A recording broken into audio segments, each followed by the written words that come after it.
안녕하십니까. 행복한 월요일입니다.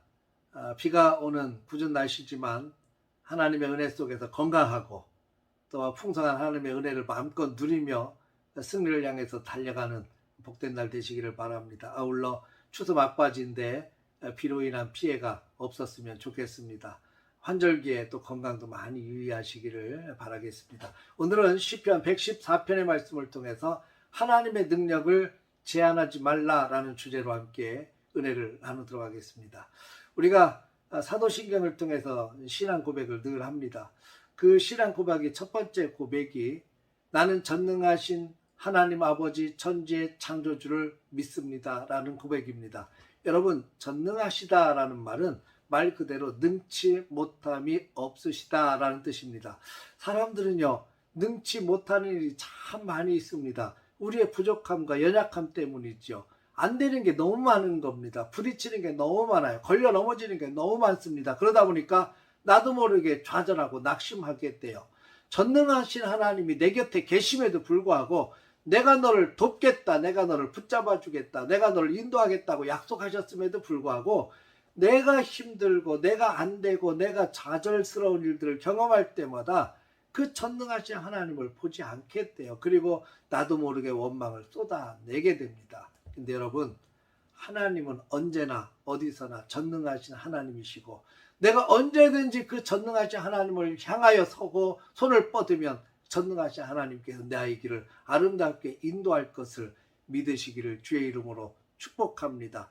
내 상황이 힘들다고, 내가 어렵다고, 내가 연약하다고, 하나님이 연약하거나 하나님이 부족하다고 착각하지 않았으면 좋겠어요. 하나님은 언제나 하나님이시고 언제나 전능하시다는 사실을 믿으시기를 주의 이름으로 축복합니다.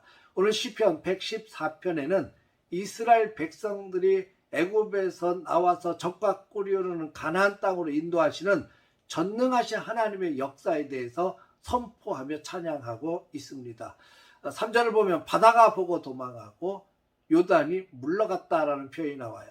이스라엘 백성들이 애굽에서 나와서 두 번의 물을 만나죠. 첫 번째 물이 홍해였고 두 번째 물은 요단강이었습니다. 여러분, 첫 번째 물이었던 홍해를 만났을 때 이스라엘 백성들이 보여진 반응은 불평과 원망이었습니다. 왜 애굽에서 있던 우리를 불러내서 이곳에서 죽게 만드느냐고 하나님을 향해서 모세를 향해서 원망을 쏟아내기 시작합니다. 이스라엘 백성들이 홍해를 건널 수 있는 능력이 없기 때문이겠죠. 그러니까 두려움이 찾아오고 원망이 쏟아낼 수밖에 없었습니다. 근데 하나님께서는 그 원망하는 이스라엘 백성들에게 보란듯이 모세를 통해서 홍해를 갈라주시고 그 홍해를 마른 땅처럼 건너게 하셨습니다. 여러분, 백성들이 다 원망한다고 해서 하나님의 능력이 주저앉아 버리는 거 아니에요. 백성들이 원망하고 좌절하고 눈물 흘리고 그렇게 통곡한다 해도 여전히 하나님은 전능하신 하나님으로 존재하고 계시고요. 하나님께서 맘만 먹으면 언제든지 상황을 뒤집으셔서 길을 내시는 분이 하나님이시라는 사실을 우리는 기억해야 할 것입니다. 우리는 좌절하거나 원망하지 마십시다. 우리의 상황이 힘들다고 어렵다고 안 된다고 좌절하거나 낙심하지 마십시다. 우리 곁에는 언제나 전능하신 하나님께서 함께 하시다는 사실을 믿음으로 바라보시기를 바랍니다. 요단강 앞에서 이스라엘 백성들의 모습은 홍해 앞에서의 이스라엘 백성들의 모습과 전혀 다릅니다. 이 요단강 앞에서의 이스라엘 백성들은 믿음으로 발걸음을 옮기는 사람들이었습니다. 하나님께서 여호수아에게 말씀하십니다. 믿음으로 제사장들은 법궤를 가지고 요단 강가에 들어서라. 그들의 발바닥이 땅에 닿으면 요단강 물이 끊어지겠다고 말씀하셨죠. 제사장들이 두렵고 떨리지만 그러나 하나님이 말씀하신 것을 믿고 법궤를 메고 요단강가에 들어섰을 때 말씀대로 요단강은 끊어졌고 이스라엘 백성들은 그것을 건널 수 있었죠.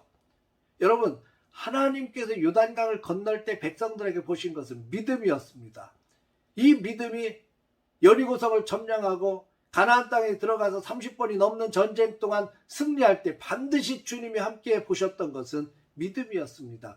하나님은 전능하신 분이지만 이스라엘 백성들의 믿음을 보시고 전능하심을 보여주시기 시작했다는 거죠. 오늘날 우리 시대도 마찬가지예요. 하나님께서 전능하시지만 우리로 하여금 우리의 믿음을 보여주기를 원하셔요. 주님 앞에서 내가 믿음을 가지고 발걸음을 옮기기를 원하십니다. 그리고 그 발걸음을 통해서 하나님의 전능하심을 보여주십니다. 사랑하는 성도 여러분, 이 믿음을 우리가 하나님 앞에 보였으면 좋겠습니다. 나는 전능하신 하나님을 믿습니다. 내가 힘들고 내가 곤고하고 내가 어렵고 내가 부족하지만 전능하신 하나님이 내 곁에 계셔도 얼마나 다행인지 모릅니다. 나는 그 전능하신 하나님을 믿습니다. 내 삶 속에 역사하여 주옵소서. 그렇게 간절히 기도하면서 내가 믿음의 발걸음을 옮겨 놓는다면 하나님은 오늘 우리의 삶 속에서도 놀라운 기적을 행하여 주실 것입니다. 오늘 하루 하나님을 바라보며 전능하신 하나님을 붙들며 내 삶 속에 전능하심이 나타날 수 있는 놀라운 기적을 볼 수 있는 복된 하루를 기대하며 오늘도 믿음의 발걸음을 옮기시는 저와 여러분들 되시기를 주의 이름으로 축원합니다. 할렐루야.